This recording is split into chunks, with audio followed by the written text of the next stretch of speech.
At PowerDrift, thanks to all your comments, we were compelled to test an electric bike. Well, this one's from Okinawa and it's called the Ridge. But the question really here is, can it replace the Activa or for that matter, any gearless scooter? I'm Varun Painter and as always, we shall tell you the good and the bad bits of all things on wheels.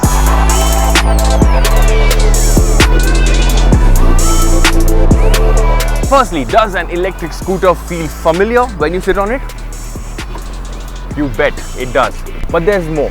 The switch gear is also the same that you see on regular scooters, but this one gets a full digital display. So on the display you have an odometer, you have the speedometer, you have the battery charge, and you also have a clock which shows you the run time of the Ridge. The ergos also, they are all very similar. And in spite of this being shorter than the Activa, sitting here on the saddle is absolutely no problem, even for someone as tall as me. And you have this key. What does this really do? Well, this can be used to pop open the seat or lock the handlebar. The way to start it though is with this fancy remote. Unlock the scooter. Press the ignition key twice. Ladies and gentlemen, keyless entry. Now this remote also comes with a lock function and a find me alarm. And you can also use this to scare people. Alright, back to being serious. Now instead of a fuel burning engine, what the Ridge gets is an electric motor and the battery is located right below your seat. You also have riding modes which basically regulates how much power you're drawing from the battery.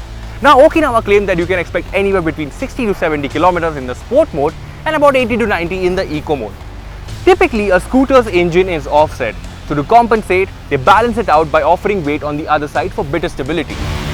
However, on the Ridge, the battery is located right below you, so the center of gravity is right under you. That allows for better riding dynamics and feel. The ground clearance is adequate and the belly does not scrape even when you go over the harshest of bumps. No compromise on the storage and there is more than enough space to cram your daily groceries in. Oh yes, the suspension. It's a little too soft. Now when you go over harsh roads, it is completely fine. But here on decent roads with my weight on, it's a little all over the place.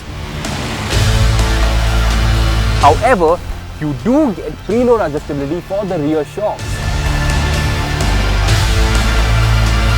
Now, when you talk about top speed, the Okinawa Ridge has a speedo indicated number of 55 kilometers per hour, which means you need a license and registration papers to ride this legally. However, there are other brands in the market that have electric scooterets that are capped at 25 kilometers per hour, which do not require you to have the necessary paperwork. So ride-wise, can it replace the Activa? Well, that's a loud yes. Can it replace the Activa in practicality though? For that we'll have to crunch some numbers. The Ridge consumes 3 units of electricity to fully charge the battery. Now that from a money perspective in cities like Mumbai and Pune is a total of rupees 12 per charge. That's about 15 to 20 paise per kilometer. Now my Activa returns about 40 to 45 kilometers per litre. That's about 2 rupees per kilometer. However, the typical range on a scooter means I can travel about 250 kilometers before needing to make a run for the fuel pump. Now in my case, my daily commute is close to 20 kilometers for running errands, which means refueling once every 2 weeks. But that's not the case with the Ridge. It requires charge once every 4 days, which isn't quite bad considering how cheap electricity currently is. So, do you need a specialized charger or a socket to charge this? Well, no. This is your regular 3-pin 5-amp charger and it takes about 4 to 6 hours to charge fully. But you also have the option of a fast charger which can do the same in less than 2 hours. At this point, things look great. But allow me to explain what's not great with this product. The first bad bit would be the brakes. They're not potent, neither do they offer the combi brake system like an Activa does. But just the addition of a disc on the front would have helped its braking capabilities. The second bad bit, and I know I'm gonna get a lot of flack for saying this, but that would be the alarm system.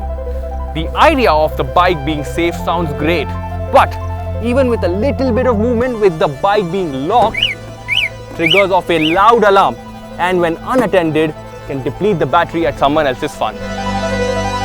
So that's about it.